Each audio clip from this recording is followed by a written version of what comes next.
जय राधा माधव कुंज बिहारी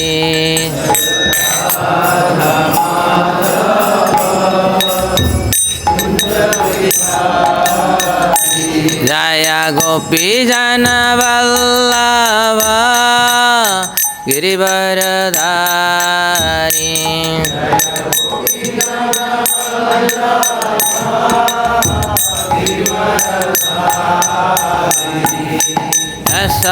यशोदानंदन ब्रज जन रंजन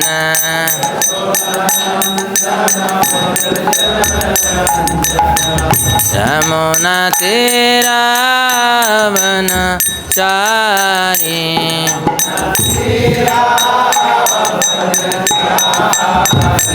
जय राधा माधव कुंज बिहारी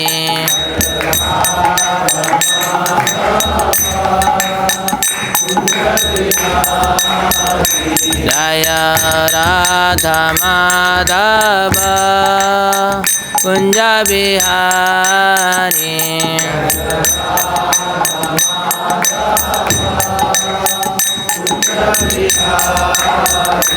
जय गोपी जन वल्लभ गिरिवरधारी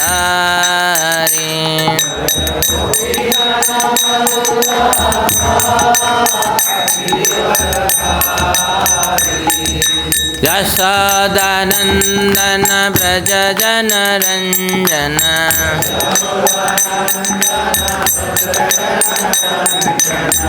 यमुना तीरावन चारी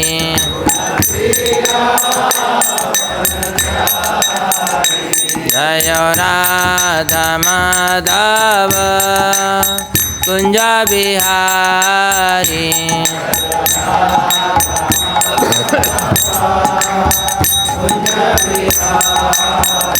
जय गोपी जन वल्लभ गिरिवरधारी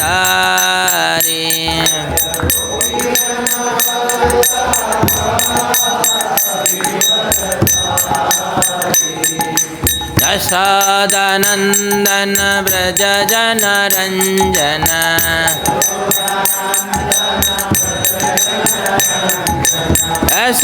यशोदानंदन ब्रज जन रंजन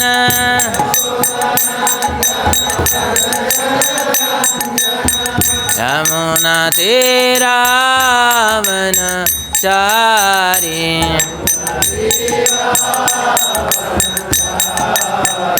जय राधा माधव कुंज बिहारी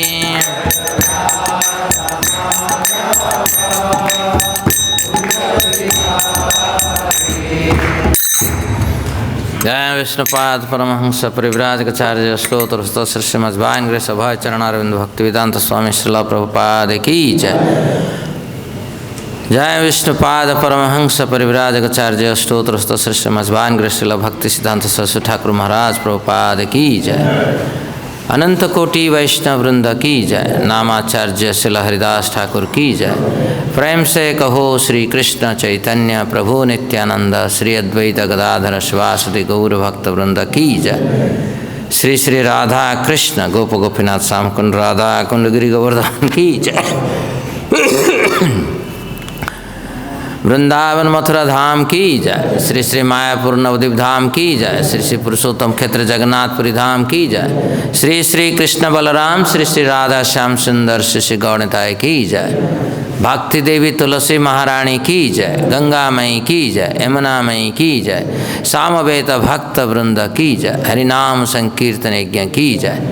ग्रंथराज श्रीमद्भागवतम श्री श्री चैतन्य चरितामृत श्री श्रीमद्भगवद्गीता की जय। श्रीला प्रभुपाद की जय। गौर प्रमानंदे हरि हरि बोल।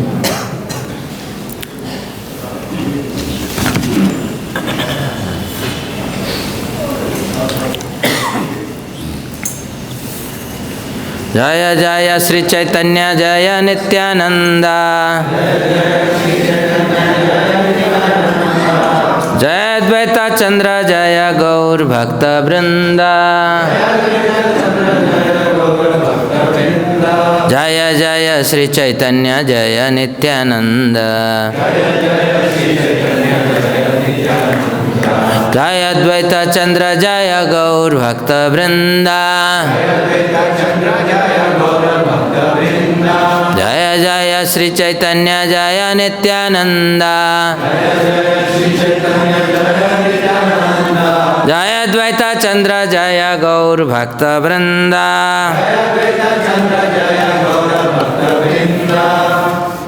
Since we'll be reading from Sri Chaitanya Charitamrita, Adi Lila, chapter 2, Lord Chaitanya, the Supreme Personality of Godhead, we will sing a song that glorifies Sri Chaitanya Mahaprabhu and composed by Srila Vasudeva Ghosh.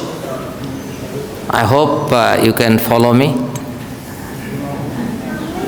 Jaya Jaya Jagannatha Sachiranandan. Jaya Jaya Jaya Jaya Jagannatha Sachiranandan. Tribhuvana kare jar charan bandhan. Tribhuvan kare jar charan bandhan. Nilachale sankha chakra gada padma dharo.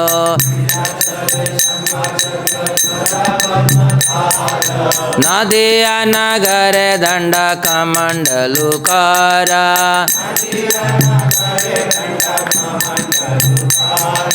Jaya Jaya Jagannatha Sachiranandan. Keha bole purave Ravana bodhila.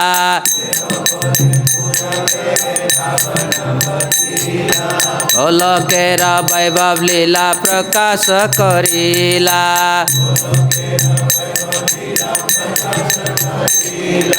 Shri Radhar bhave begora avatar. Hare Krishna naam gaura karila prachar. Jai Jai Jagannatha Sachiranandan. Jai Jai Jagannatha Sachiranandan. Tribhuvan kare jar charan bandhan. Vasudeva Ghosh bole kari joda hath.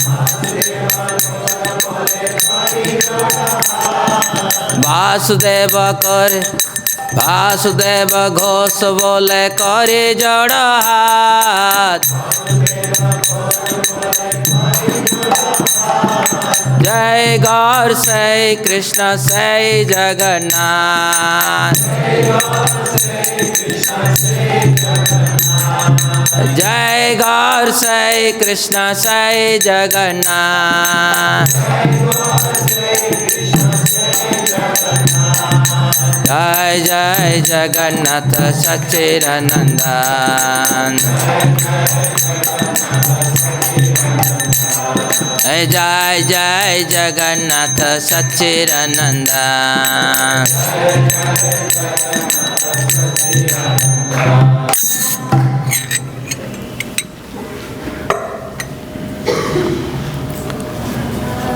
Text 10. prakāśa-viśeṣe teṅha dhare nāma.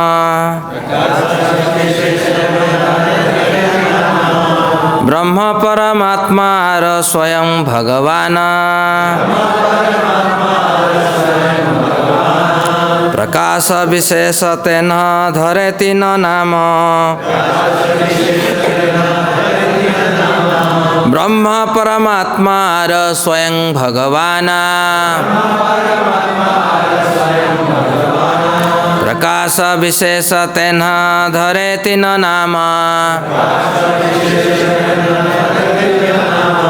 brahma Paramātmā svayaṁ-bhagavān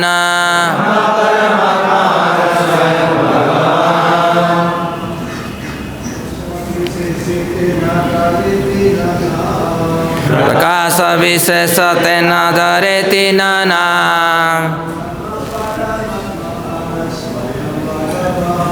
brahma Paramātmā svayaṁ-bhagavān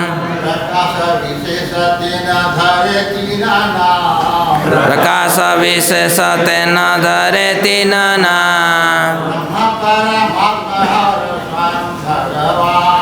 brahma Paramātmā svayaṁ-bhagavān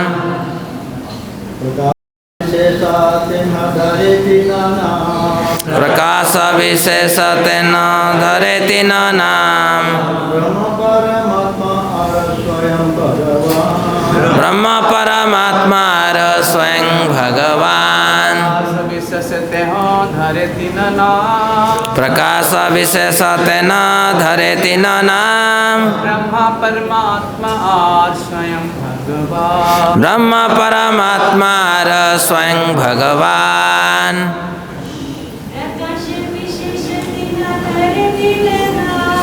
prakāśa-viśeṣe teṅha dhareti nāma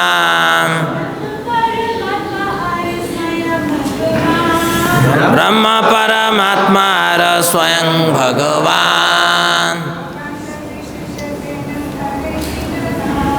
prakāśa-viśeṣe teṅha dhareti nāma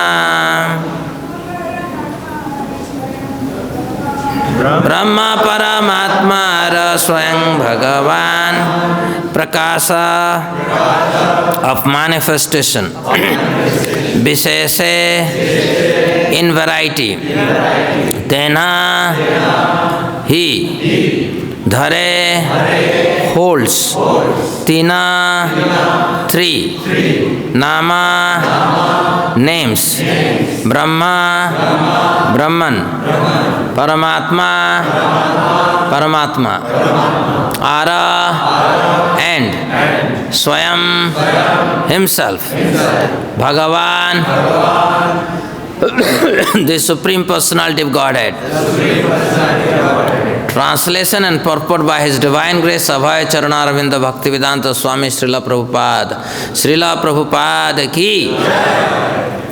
In terms of His various manifestations, He is known in three features called the Impersonal Brahman, the localized Paramātmā and the original Personality of Godhead. Śrīla Jīva Gosvāmī has explained the word Bhagavana in his Bhagavad-sandarbha. The personality of Godhead being full of all conceivable and inconceivable potencies is the absolute supreme whole. Impersonal Brahman is a partial manifestation of the absolute truth, realized in the absence of such complete Impersonal Brahman is a partial manifestation of absolute truth realized in the absence of such complete potencies. The first syllable of the word Bhagavan is Bha, which means sustainer and protector. The next letter, Ga, means leader, pusher and creator.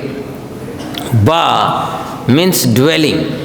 All living beings dwell in the Supreme Lord, and the Supreme Lord dwells within the heart of every living being. Combining all these concepts, the word Bhagavana carries the import of inconceivable potency in knowledge, energy, strength, opulence, power, influence, devoid of all varieties of inferiority.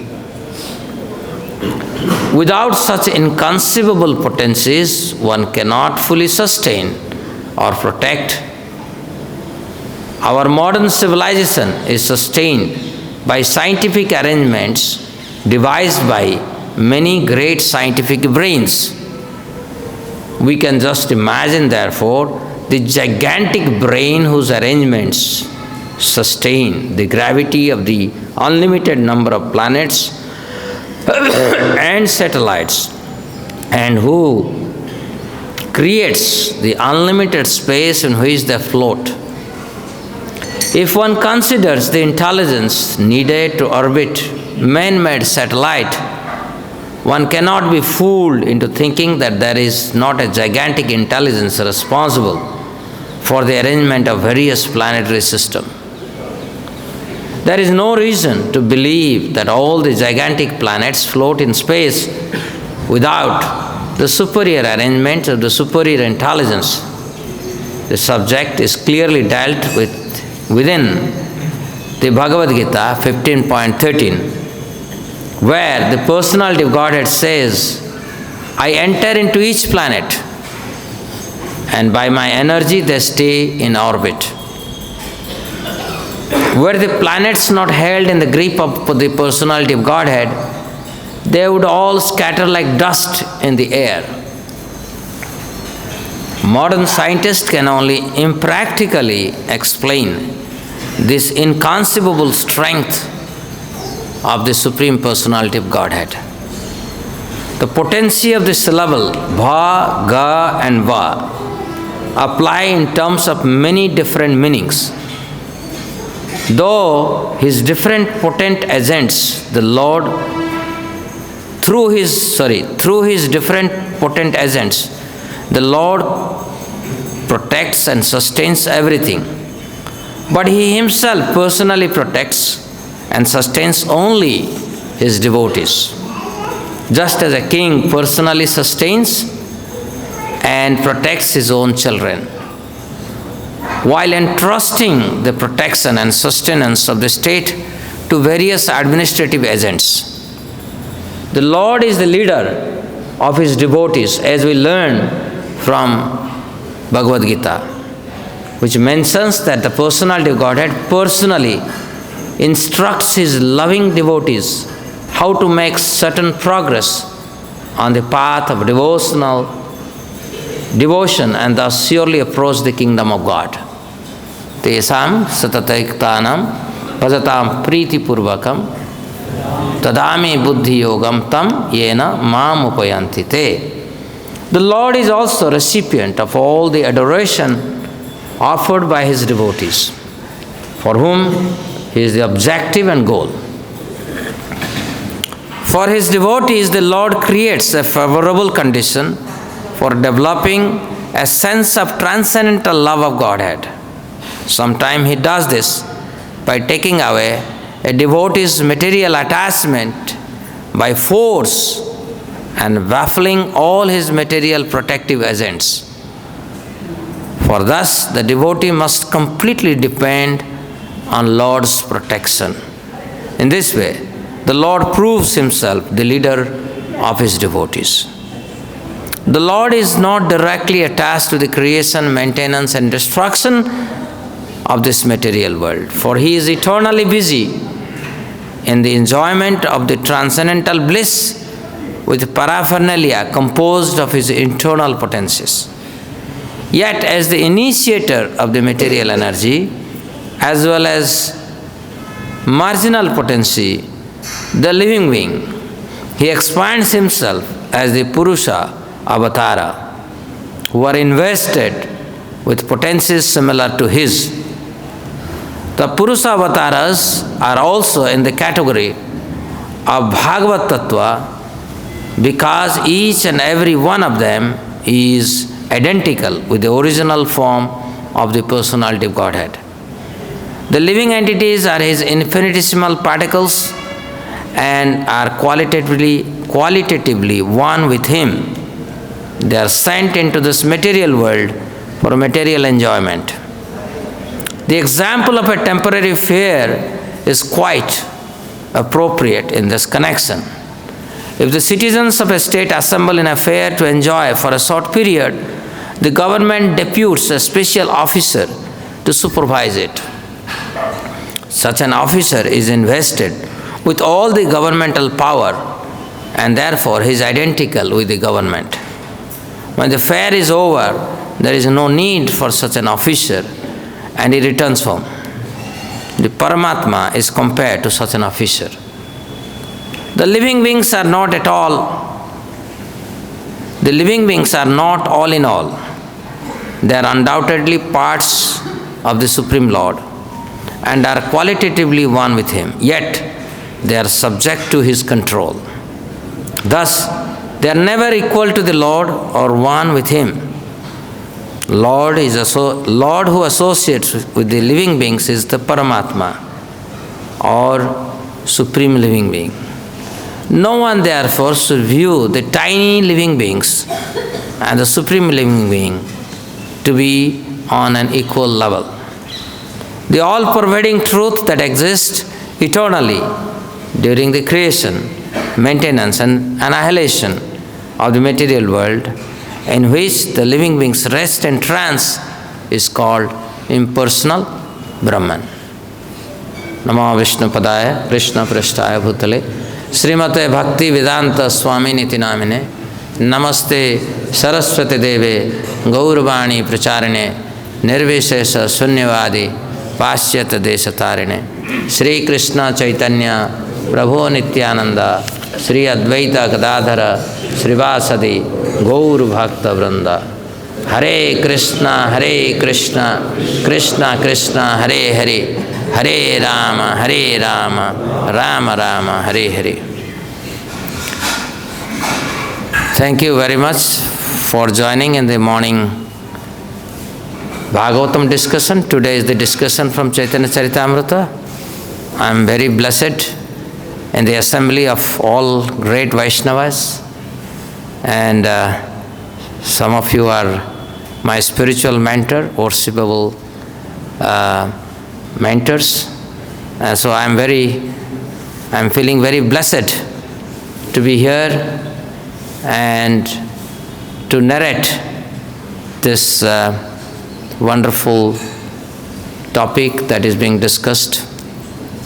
If you see in Chaitanya Charitamrita, in every chapter, the first verse, Krishnadas Kaviraj Goswami composes in glorification of Sri Chaitanya Mahaprabhu. Every chapter, and that verse is a Sanskrit verse, like in this verse also it is there. Sri Chaitanya Prabhum Bande Balopi Yad Anugrahat Tarenna Namata Graha Vyaptam Siddhanta Sagaram. I offer my humble obeisances to Sri Chaitanya Mahaprabhu, by whose mercy even an ignorant child can swim across the ocean of conclusive truth, which is full of crocodiles of various theories. So, every chapter, the first verse is a Sanskrit verse composed by Krishnadas Kaviraj Goswami in glorification of Sri Chaitanya Mahaprabhu, and particularly this particular chapter is Lord Chaitanya, the Supreme Personality of Godhead.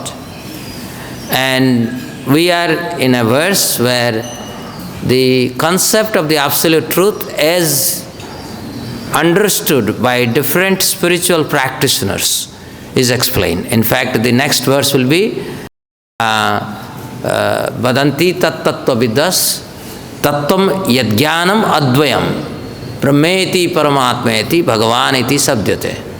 So that is the Sanskrit verse, and this particular verse is the same verse in Bengali. So the absolute truth is described by the seers of truth is known by three names: Brahman, Paramātmā, and Bhagavan. And particularly we are not habituated the way we came into Krishna consciousness. Prabhupada presented to us directly what is Bhagavan. We cared very little what is Brahman or what is Paramātmā, not as much as we were introduced to the concept of Bhagavan.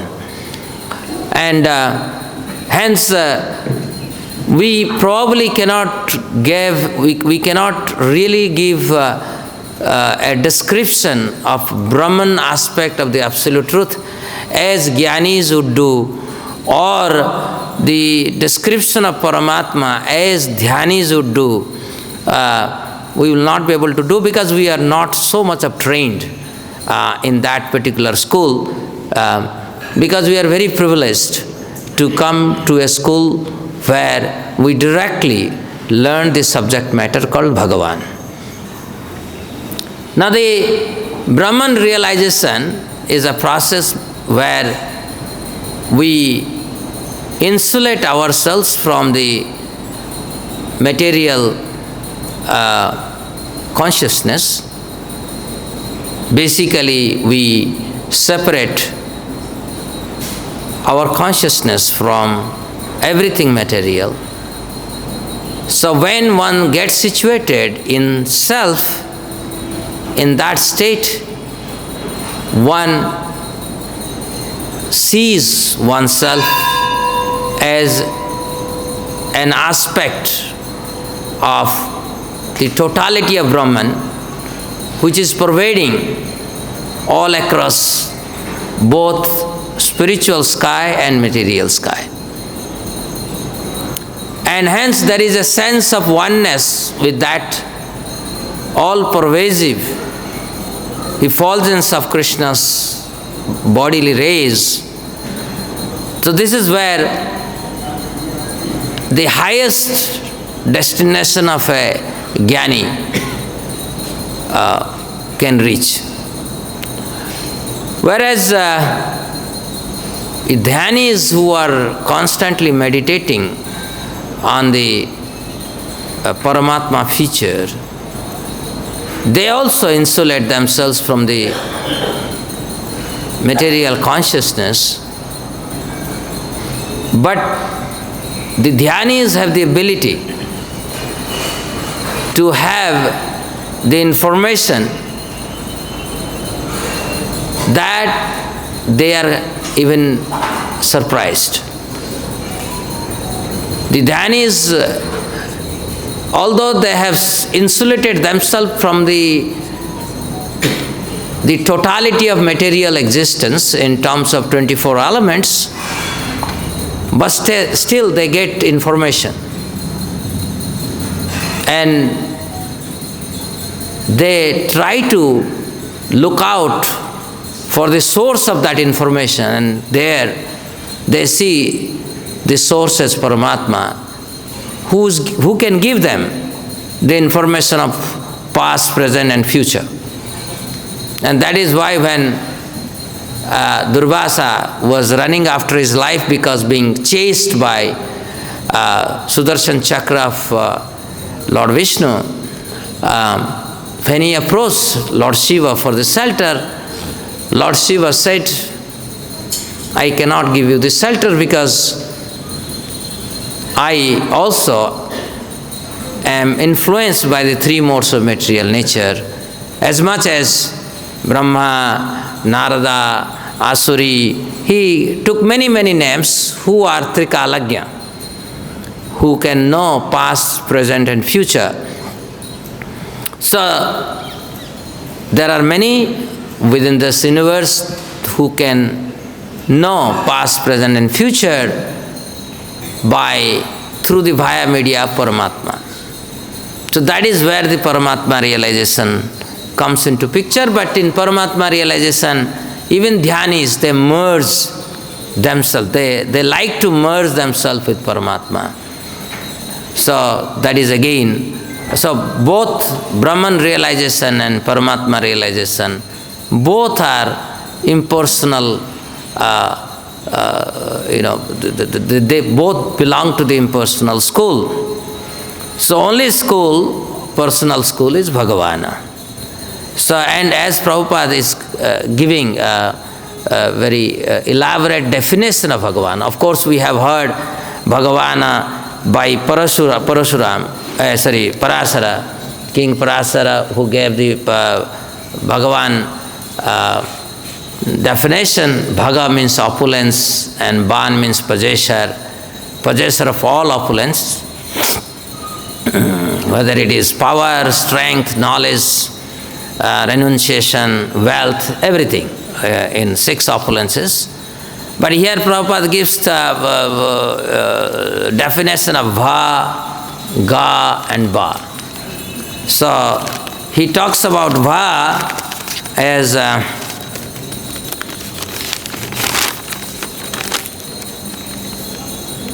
sustainer. Va means sustainer. And Ga means leader or creator. Ba is dwelling. And Prabhupada says dwelling means we all dwell in Krishna, and Krishna is Paramātmā dwell within ourselves, within each one of us. And hence Prabhupada defines Bhagavan using Va as inconceivable potency in knowledge, power, strength, wealth, and so many other opulences.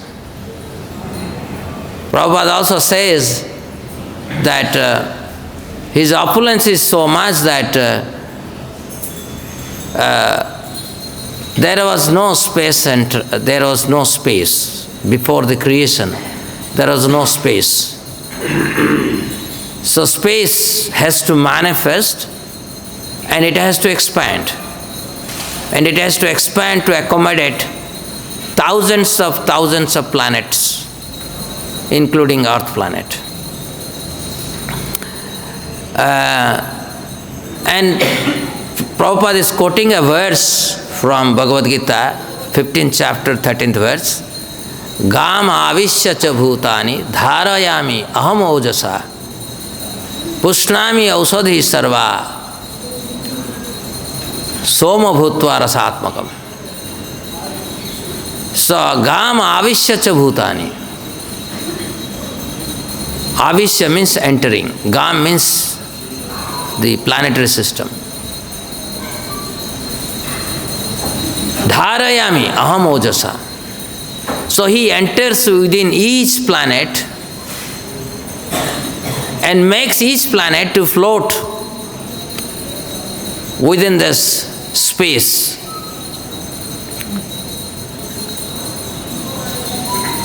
By saying that, Krishna is actually explaining to Arjuna that nobody can exist on their own. All of them, or all of the existence, they are existing because of Krishna. So, one of the purpose when we try to look at the world around us is to know the source.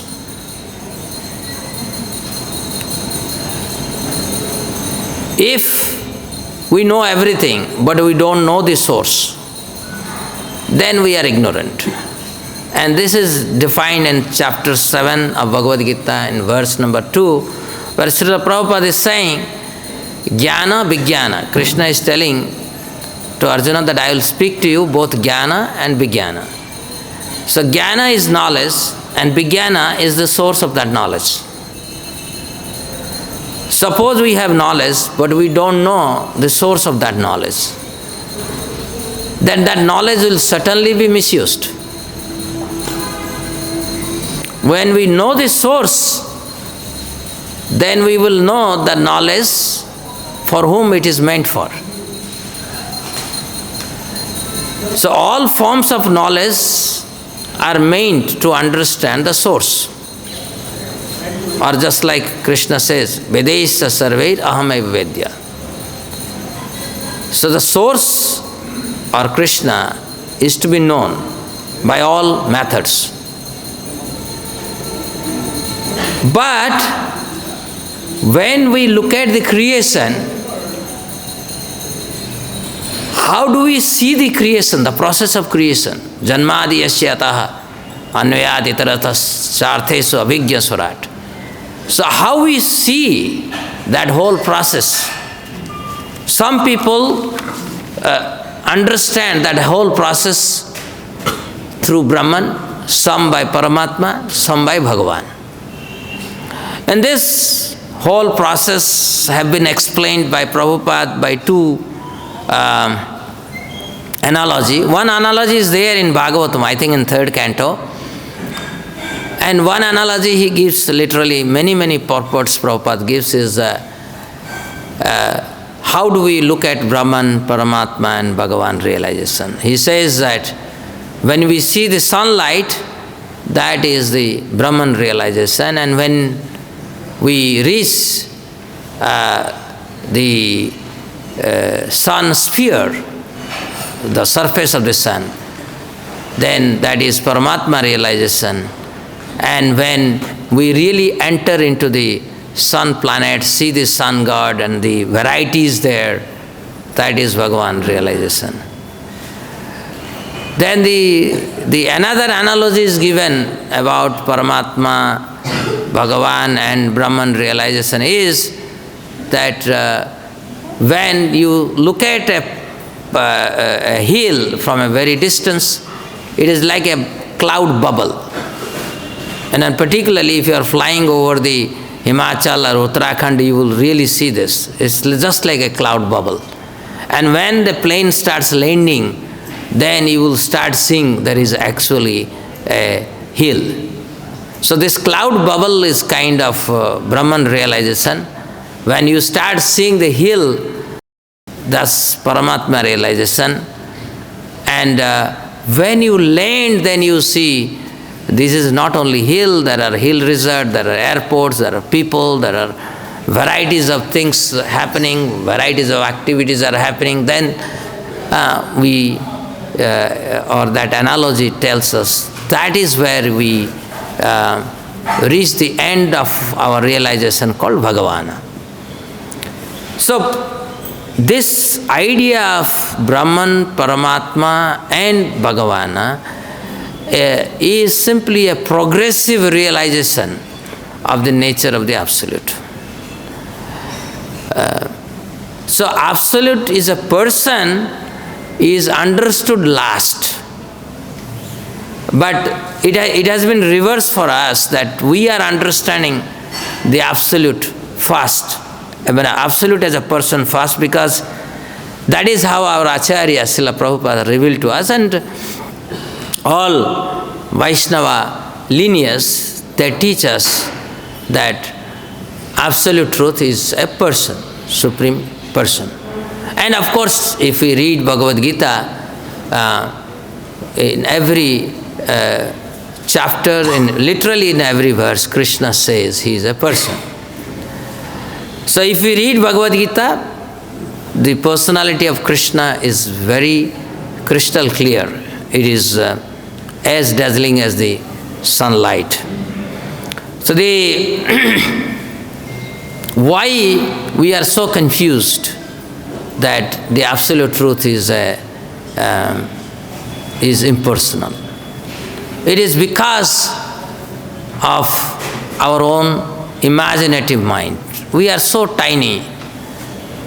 Our imaginative mind, even if we perform severe austerities, we lead a very pious and very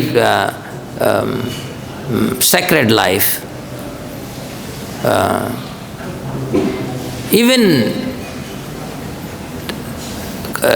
thousands of crores of years of such imagination, such introspection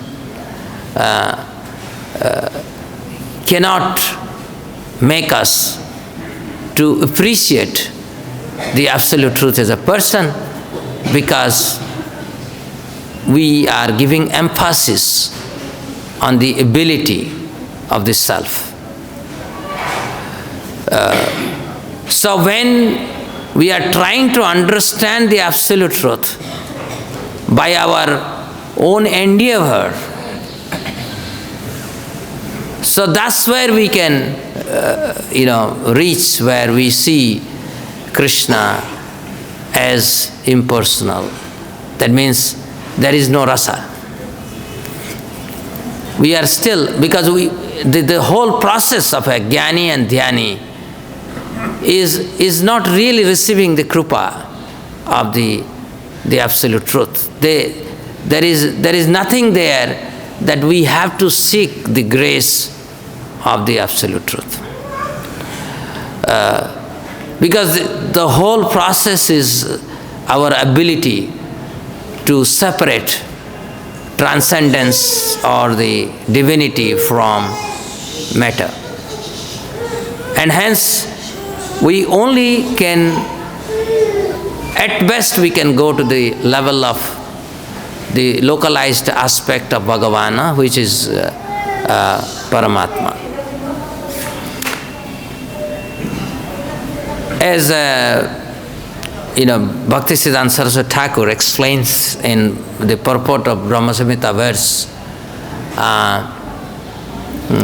Ananda Chinmaya Rasa Prativavitavhi Tavir Eva Nijarupataya Kalabhi Goloka Eva Nivasati Akhilatma Bhuto Govindam Adi Purusham Tamaham Bhajami.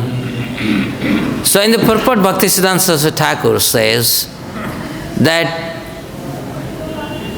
Krishna, the absolute truth, originally is full of rasa.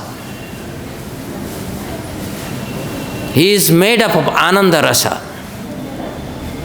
And these Ananda rasa are having 5 components: Santa rasa, Dasya rasa, Sakhya rasa, Vatsalya rasa, and Madhurya rasa. So that is Bhagavan. Bhagavan, before everything manifested with all diversity, was full of rasa and everything is within him. But he wanted to become many. Eko Bahunam. He wanted to celebrate his opulence, and in the process of celebrating, he expanded his rasa in both ways, in swamsa form as well as vivinnangsa form. So basically, if we look at ourselves who are part and parcel of Krishna, we are actually expansion of Krishna's different rasa. So some of us, we are naturally in Santa rasa, some of us, we are naturally in Vatsalya rasa, Sakhya rasa, Dasya rasa, Madhurya rasa. And in particularly here, Bhaktisiddhanta Saraswati Thakur says, because Krishna being the epitome of Madhurya rasa, so his best devotees, they are expansion of his Madhurya rasa, and each one of them are capable of perfecting 64 arts. Krishna is expert in 64 arts. And these highest category of devotees, who are his own expansion, they can play or sport with Krishna at the same level because they are at equal. Krishna is expert in 64 arts, so also all the best of his devotees, they are also best, not inferior to Krishna in the 64 arts. So they are so equal that that is Krishna and his entourage of devotees, they mutually celebrate their creativity, whether it is dance, song, fashion design, 64 arts is variegated things. In everything, just like Arjuna. Arjuna was also expert in 64 arts, and that's why he is Krishna's friend. So, even to become Krishna's friend, Madhurya rasa is even above Sakhya rasa. Even to become friend of Krishna, you have to be expert in those arts, then you can feel equal to Krishna. Because the moment there is an inferiority sense with Krishna, you cannot be Sakhya. You will be less than Sakhya. So these are rasas within Krishna, and their expansions are all these wonderful devotees of Krishna whom we hear in the pages of Bhagavatam, in the pages of Chaitanya Charitamrita. And these beautiful devotees of Krishna, in a sense, are non-different of Krishna in this matter where they give joy to Krishna. Right? So, if Krishna is playing flute and you are also playing flute, that means you should be able to match to the performance of Krishna's performance.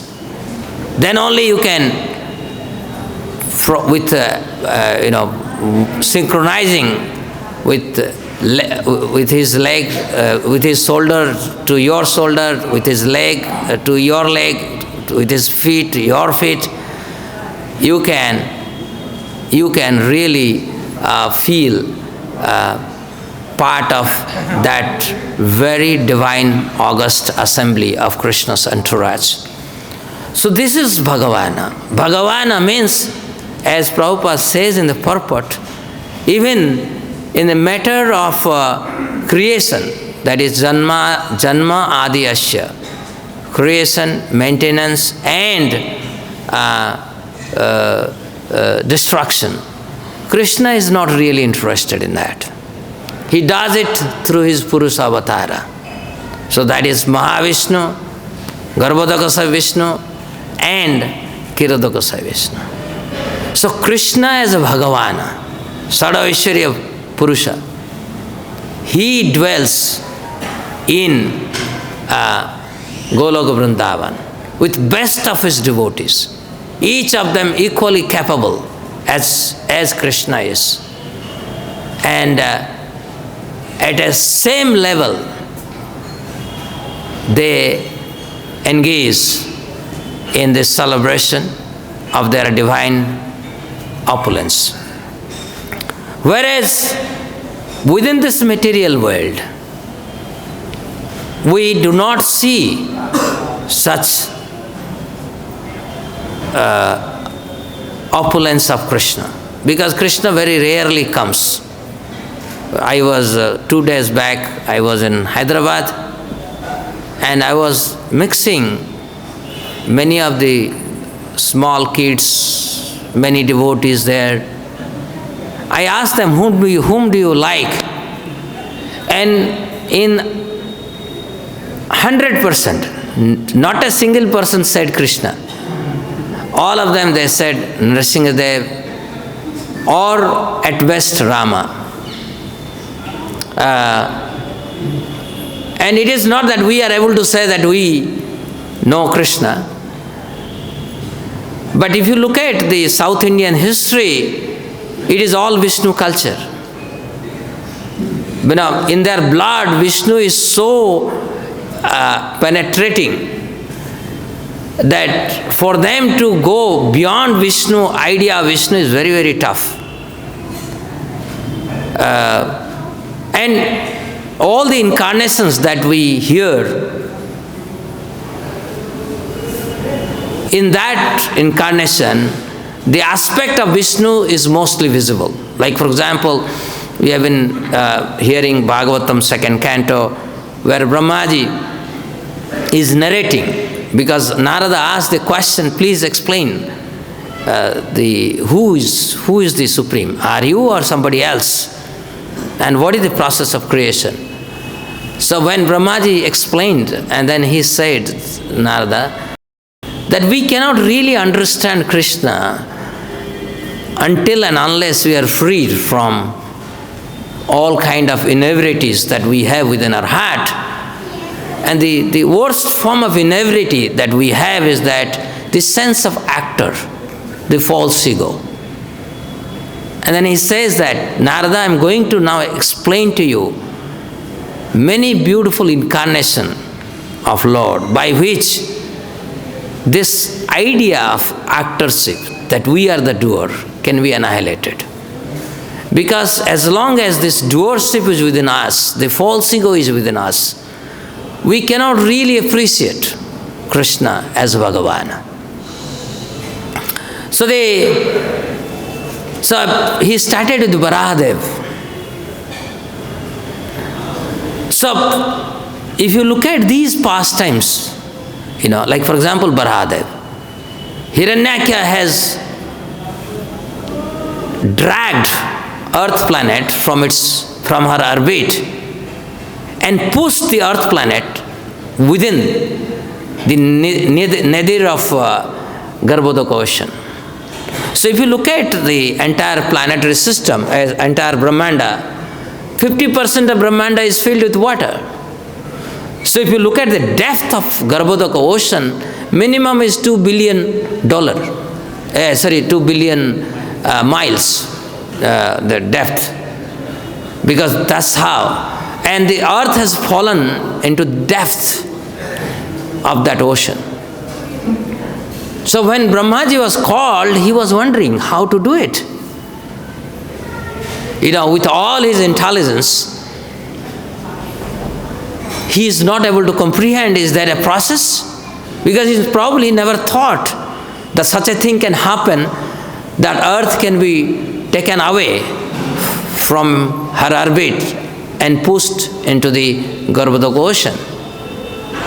So as he is contemplating, from his nose came out a thumb-like creature and became expanded and became a very beautiful, wondrous Varahadev with nice tusk. And within no time, he jumped into the Garbhodaka ocean and lifted Earth planet, just like a small kid or a boy picks up a football. And this kind of action that we see, these are action related to Vishnu, because this is related to power, strength, wealth. And whereas Krishna is not in these kind of activities, he is more into amorous pastimes. And the personality that Krishna is and the personality that Vishnu is, the distinction is, with Vishnu at best you can go up to Dasya Rasa, because he does such Herculean task. You can only have reverence for him. You will always feel inferiority to such a person. You can never feel equality with that person. It is unthinkable. At a Vishnu level we can never go, because Vishnu does such Herculean task. No jiva can ever think that I can do this, I can replicate it. And hence, the rasa only goes up to Dasya. And when Lord Ram came, little bit above went, we say, this Sakhya rasa, but that's it. So only 5,000 years ago when Krishna came, he exhibited these 5 rasas, and particularly 2 important rasa, that is Vatsalya and Madhurya, while he performed his amorous pastimes in this very land, Braj Vrindavan. And this was not actually known to us. Krishna came, he performed his wonderful pastimes, but we didn't know this, what he did. Because in the days of Krishna, when Krishna came, even those who are personalists, they are basically worshipper of Vishnu. And very rarely people understood Krishna. Very rarely. We know entire Mahabharata, only the other side, Kaurav side, 2 people knew Krishna, that is Vidura and Bhishma. And both of them are in Dasya Rasa. And in Dwarka, where Krishna performed his pastime, Uddhava and others likes of people are in Sakhya Rasa, and there is Madhurya Rasa in terms of Krishna and his wives. But the kind of rasa that Krishna exhibited in Braj literally remained unknown until Sri Chaitanya Mahaprabhu came and opened the Pandora box of divine rasa. And he literally gave this rasa freely to all of us. And unfortunately, in the age of Kali, where we are subhuman, our human standard is below the normal Aryan that we learn in the pages of our literature. We are really subhuman in that standard. But fortunately for us, Chaitanya Mahaprabhu, being so magnanimous, he revealed who is Krishna. In fact, we know when Bhaktivinoda Thakur, he was born in a Sakta family, and as he is exploring the idea of the absolute truth, when he heard about Krishna and the way Krishna was being presented, even in his time, because Bhaktivinoda Thakur and Chaitanya Mahaprabhu, almost like 300 years gap. But even those times, the way Krishna was presented in the masses as a playboy. So he could not even accept Krishna as the absolute truth until he read Sri Chaitanya Charitamrita. And then when he understood who is Chaitanya Mahaprabhu, and then he understood who is Krishna. So basically Krishna as the absolute personality, he is the source of all Vishnus. He is the source of all manifestation. To understand that, purity is the only way. And Chaitanya Mahaprabhu established the standard of purity that we must follow before we can talk about Krishna as that wonderful personality. That personality who is the source of everything, but more important, he is the source of all exalted devotees of his capability, who never feel inferiority in any way to Krishna. So only when we are devoid of inferiority to Krishna in terms of rasa, then such devotees, they enjoy the highest pleasure in sporting pastimes with Krishna. And this is given to us by Sri Chaitanya Mahaprabhu. And obviously this information can kindle within us that desire that we can become, possibly reach that particular sphere, at least not will be in step to step in synchrony with Krishna, but we can be dust in that sphere when we can visualize these wonderful pastimes between these exalted devotees and Krishna. So thank you very much for hearing. Any question or comment if you have? Yeah. See, my question is not at the Brahman or the Paramātmā level. It's directly at the Bhagavan level. Okay. Now, you said every creativity is an expansion of Bhagavan's rasa, right?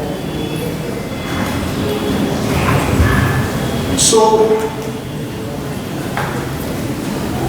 in that context, for me, rock music, car racing, Hollywood movies are also an expansion of Krishna's rasas. Everything is Krishna's rasa but perverted. Okay, so that's, no, I'm still coming to my question.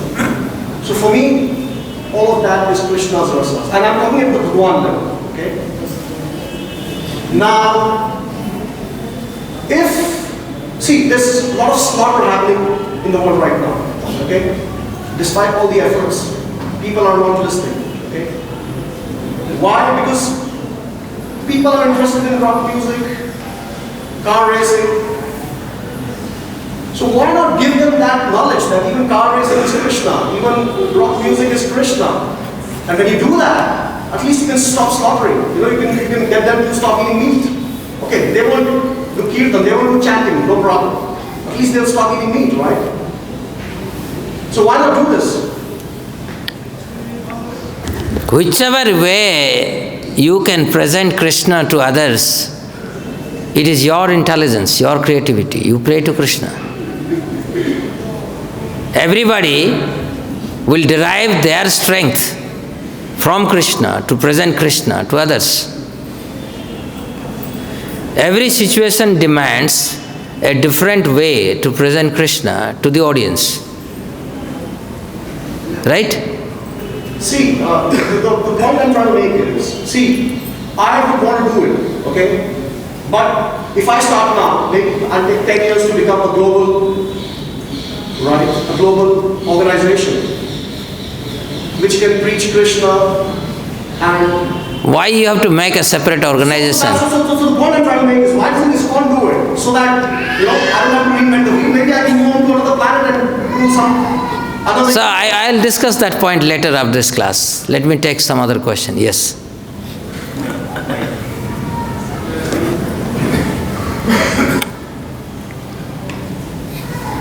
Prabhuji, first of all, thank you for a wonderful class.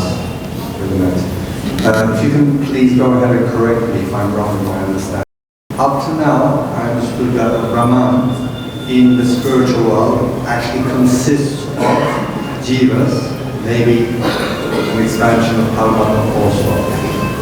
So then we use this word impersonal. And from your class today, I understood actually that, so impersonal, when we say it's impersonal, it means there is no relation, no rasa going on, therefore we call it impersonal. But actually, it's personal beings that make up Brahma. Is that correct? Yes, exactly. Impersonal means no rasa, no relationship. That is impersonal. We don't connect with Krishna. When you get connected with Krishna in a rasa, personal. Yes. Right understanding, yes. There.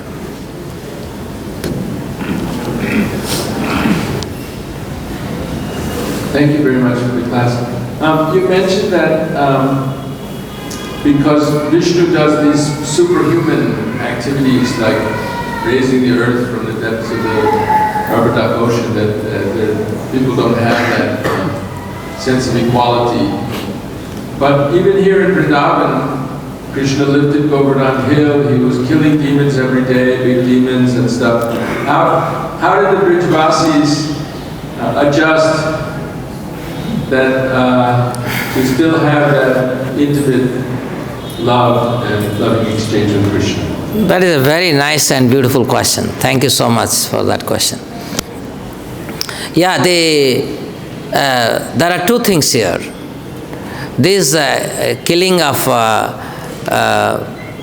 demons or lifting Govardhan doesn't happen in the spiritual world. So I was giving the ontology of the spiritual ontology. So these devotees, they are Krishna's parsade, they are coming from that. They are of that substance. So they have that equality with Krishna. That is the rasa they have. So even if they see Krishna performing these kind of pastimes, instantaneously they forget. They glorify Krishna for temporarily, and then they forget.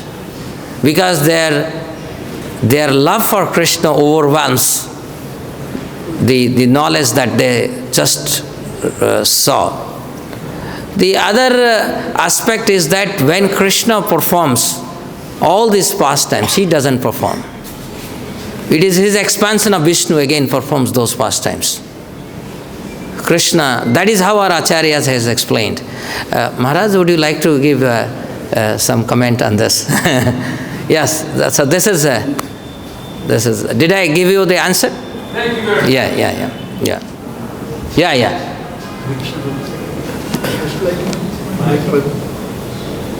Yeah. Paramātmā is with the soul till the time soul goes to the spiritual world. So there is always a relationship. You just mentioned that Paramātmā is impersonal nature, there is no relationship. No, I didn't say that Paramatma, we don't have a relationship. What I said is that those who are Paramatma Badi, that means Dhyanis. You read second canto, second chapter, verse number 35. It's very clearly written. Sukadeva Goswami is explaining to Maharaj Parikshit how one attains, how one understands the source of past, present and future to be Paramatma. Right? That is what devotees should establish relationship with Paramatma. Ultimately, sadhakas, they see Krishna within the heart. And within our heart, Paramatma is there. And the Paramatma reveals us the form, right? So that is what. So for devotees, Paramatma is Krishna, right? Yes. Yeah, Maharaj. Hare Krishna. I just want to say that the Brajavasis, they don't forget what Krishna performed.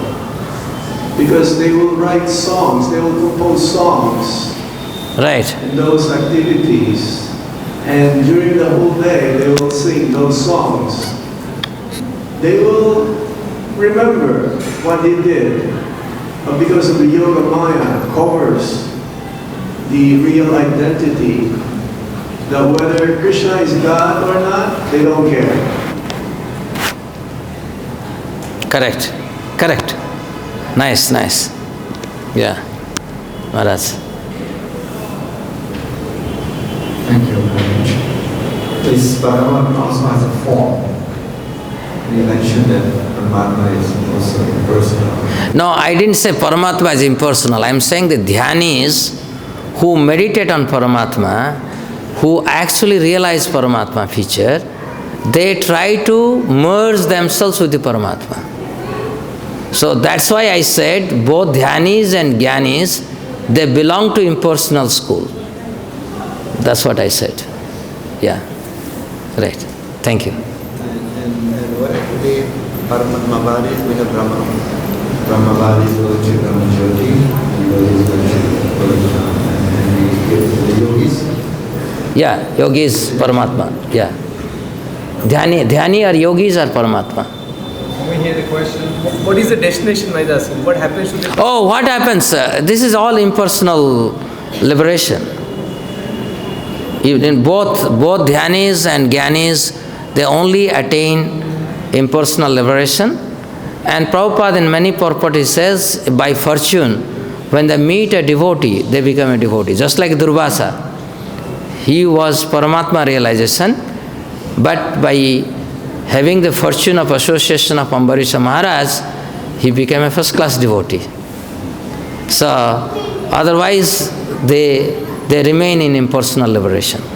They don't get personal liberation. Yeah. Okay, thank you very much. Hare Krishna.